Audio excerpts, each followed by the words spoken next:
আছোঁ আমাৰ একদম ভিতৰুৱা গাঁও এখনৰ দোকানত। বিশেষ কাৰণ নাই, মই আহিছোঁ ইয়াত মানে মোৰ সৰু এটা কামৰ কাৰণে, কিন্তু ইয়াত পাইছোঁ সেই বস্তুটো। কিন্তু আপোনালোকে চাওকচোন বাৰু, ইমান ধুনীয়া ধুনীয়া কালেকশ্যন ইয়াত চাওক। এইফালে মহিলাসকলৰ কাৰণে যিসকল শিপিনী আছে, শিপিনীসকলৰ কাৰণে সূতা মানে ধুনীয়া, চবফালে ইমান ধুনীয়া কালেকশ্যন কৰি থৈছে চাওক। শেষত কম দোকানখন ক'ত আছে আৰু সম্পূৰ্ণ আপোনালোকক ঠিকনা দি দিম, যোগাযোগ নম্বৰ দি দিম। আপোনালোকে যোগাযোগ কৰি দোকানলৈ আহিব পাৰিব। আপোনালোকে নিজৰ পচন্দৰ বস্তুটো লৈ যাব পাৰিব এই দোকানখনৰ পৰা। আৰু এনেকুৱা জেগাত যে দোকানখন আছে, সেই দোকানখন যে ইয়াত আছে, আপোনাক কোনেও দেখিলে মানে মনত কল্পনা কৰিব নোৱাৰিব, ইমান ধুনীয়াকৈ আছে মানে দোকানখন চব।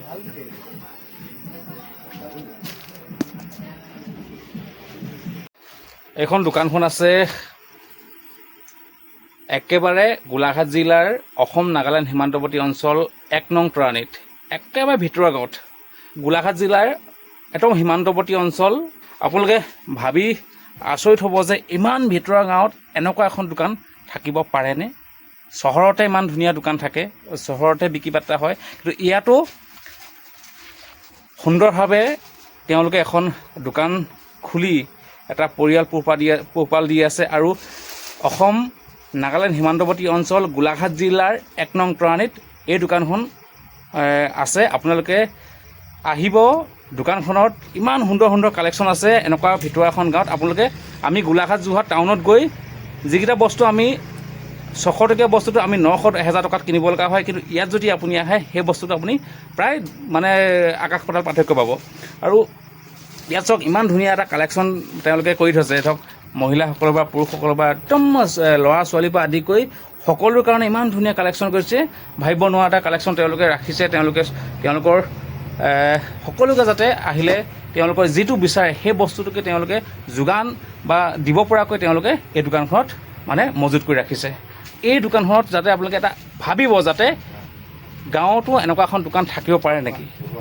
এটা কথা কয় যে ফুটুকানিতে বাঘ থাকে বুলি কয়, সঁচাকৈ ফুটুকানিতে বাঘ থাকে বুলি কোৱাৰ যিটো বাক্য, সেই বাক্যটো আমাৰ অসম নাগালেণ্ড গোলাঘাট জিলাৰ সীমান্তৱৰ্তী অঞ্চলৰ 1 নং তৰাণীতে এইটো আমাৰ সঁচাকৈ একদম মানে ভাবিব নোৱাৰা এটা চিন। আপোনালোকে আহিব, আপোনালোকৰ নিজৰ বস্তুটো ইয়াৰ পৰা লৈ যাব পাৰিব।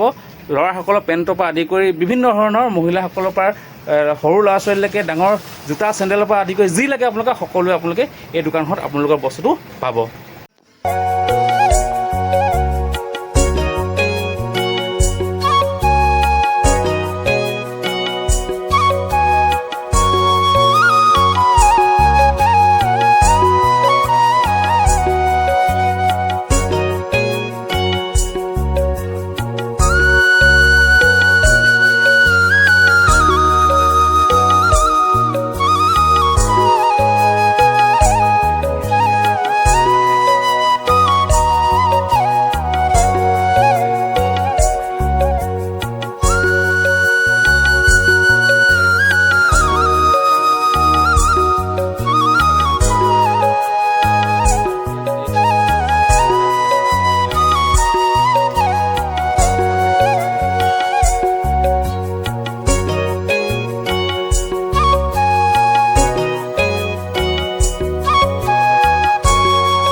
কেনেকুৱা লাগিলে, কি কিনিলা?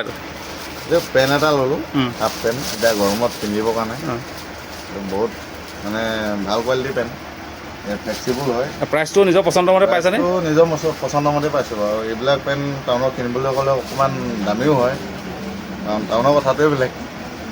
তাকে ল'লোঁ ইয়াত। আহিব, সকলোৱে আহিব, ভাল পাব, ইয়াত মনৰ পচন্দৰ বস্তু ল'ব।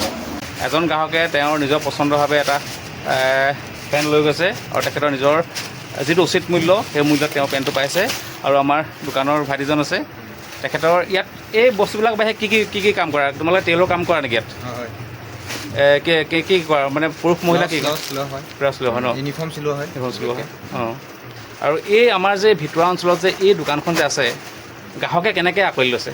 আমিতো বহুতেতো টাউনলৈ মানুহ ঢপলিয়াই যায়, কিন্তু এতিয়া আমাৰ এই গোলাঘাট জিলা সীমান্তৱৰ্তী অঞ্চলৰ এই 1 নং তৰাণী যে এইখন ইমান সুন্দৰ এখন দোকান তোমালোকে চিন্তা মানে খুলিলা, কেনেকৈ চিন্তা কৰিলা? অকলে চিন্তা কৰিলা নে ঘৰ পৰিয়াল আছিলে?